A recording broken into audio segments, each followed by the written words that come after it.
नमस्कार दोस्तों, स्वागत है आपका आज के राजस्थान के मुख्य समाचारों में। तो दोस्तों, राजस्थान की तमाम बड़ी खबरों पर बात करने से पहले इस वीडियो को लाइक और इस चैनल को सब्सक्राइब कीजिए और बेल आइकन के नोटिफिकेशन को ऑन कर लीजिए।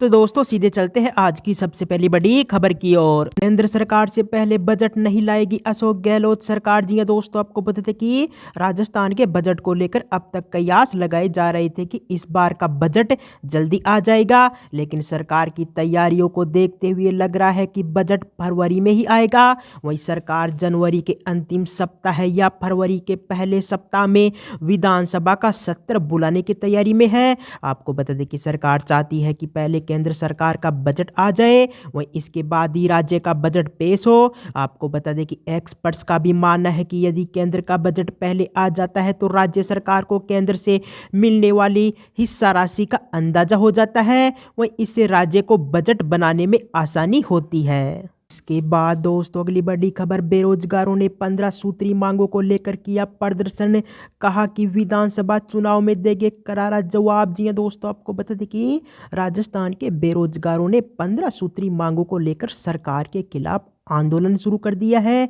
आपको बता दें कि बुधवार को बड़ी संख्या में प्रदेश भर के बेरोजगार जयपुर के शहीद स्मारक पर जुटे, जहां उन्होंने मुख्यमंत्री को पत्र लिख नकल गिरोह का भंडा फोड़कर पेपर लीक प्रकरण की सीबीआई जांच की मांग की है। वहीं बेरोजगारों ने कहा है कि अगर सरकार ने हमारी मांगे नहीं मानी तो 9 फरवरी से प्रदेश भर में जन जागरूकता अभियान चलाया जाएगा। के बाद दोस्तों, अगली बड़ी खबर, मुख्यमंत्री अशोक गहलोत ने माना कांग्रेस का जनता से जुड़ाव कम हुआ है। जी हां दोस्तों, आपको बता दें कि सीएम अशोक गहलोत ने माना है कि कांग्रेस के जनता से जुड़ाव में कमी आई है।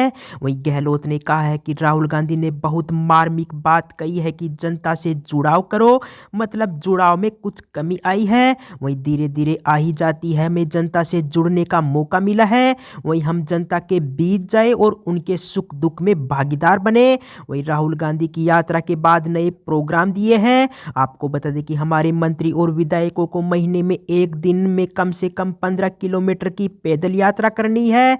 इसी के साथ ही मुख्यमंत्री अशोक गहलोत ने कहा कि लंबा सफर तय करते कांग्रेस यहां तक पहुंची है, वहीं आज भी कांग्रेस अपनी नीतियों सिद्धांतों पर अडिग है। वहीं राहुल गांधी ने भी कहा है कि बीजेपी आरएसएस के खिलाफ हमारी लड़ाई नीति सिद्धांतों की है। वहीं आरएसएस बीजेपी के खिलाफ हमारी लड़ाई नीति सिद्धांतों के आधार पर भी जारी रहेगी। वहीं संविधान की रक्षा करने में हम सक्षम है। के बाद दोस्तों, अगली बड़ी खबर, ओल्ड पेंशन स्कीम के लिए कर्मचारियों के 35,000 करोड़ नहीं मिलेंगे। वहीं केंद्रीय वित्त मंत्री निर्मला सीतारमण बोली राजस्थान सरकार को नहीं दे सकते।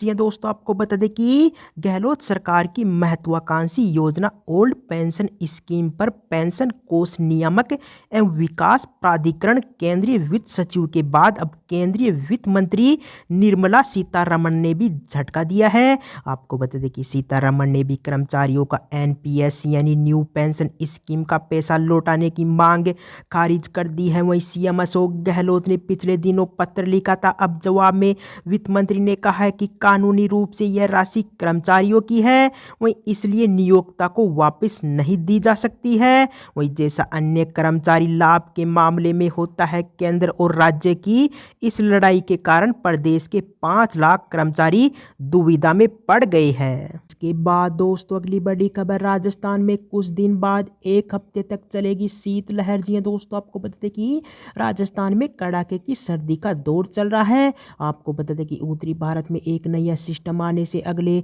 2 दिन तेज ठंड से राहत रहेगी, लेकिन उसके बाद करीब 1 हफ्ते से ज़्यादा समय तक ज़बरदस्त शीतलहर का दौर आएगा। इसका मतलब है कि नए साल का पहला हफ्ता हाथ पैर जमाने वाली ठंड में बीतेगा।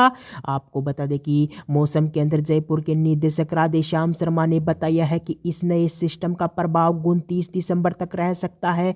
हालांकि बारिश होने की संभावना बहुत कम है। वहीं 30 दिसंबर से जब सिस्टम का असर कम होगा तो मौसम में फिर से बदलाव आएगा। वहीं उत्तरी राजस्थान के कुछ हिस्सों में कोहरा छाने के साथ तापमान में भी गिरावट होगी। वहीं जनवरी में 3 से 4 तारीख से शीतलहर का नया दौर शुरू हो सकता है। के बाद दोस्तों अगली बड़ी खबर, बीजेपी नेता ओम प्रकाश माथुर ने कहा कि मैंने खूंटा गाड़ दिया तो मोदी भी नहीं हिला सकते। जी हाँ दोस्तों, आपको बता दें कि राजस्थान में विधानसभा चुनाव से पहले सियासी खींचतान का दौर शुरू हो गया है। आपको बता दें कि बीजेपी नेता ओम प्रकाश माथुर ने नागौर के परबतसर में कहा है कि अब मैं केंद्रीय चुनाव समिति में हूँ, वहीं कोई गलत फहमी मत पाल लेना, कार्यकर्ताओं को किसी से डरने की जरूरत नहीं है। वहीं मैं जहां खूंटा गाड़ दूंगा वहां मोदी भी कुछ नहीं हिला सकते। इसी के साथ ही आपको बता दें कि नागौर के परबतसर में जन आक्रोश रैली को संबोधित करते हुए बीजेपी नेता ओम प्रकाश माथुर ने कहा कि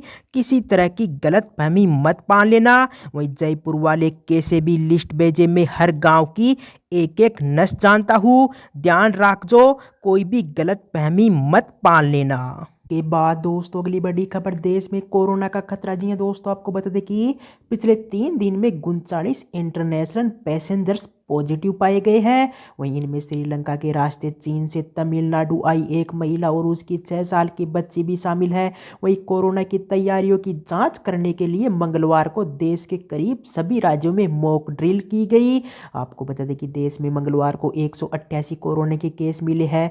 वहीं इनमें केरल में सबसे ज़्यादा 39 केस मिले हैं। वहीं कहीं से भी संक्रमण से मौत की खबर नहीं है। वहीं एक्टिव कोविड केसों की संख्या 2495 है। वहीं देश में अब तक 4.46 करोड़ कोरोना केस रिकॉर्ड किए गए हैं। वहीं डेटा हेल्थ मिनिस्ट्री और कोरोना आउटब्रेक से लिया गया है।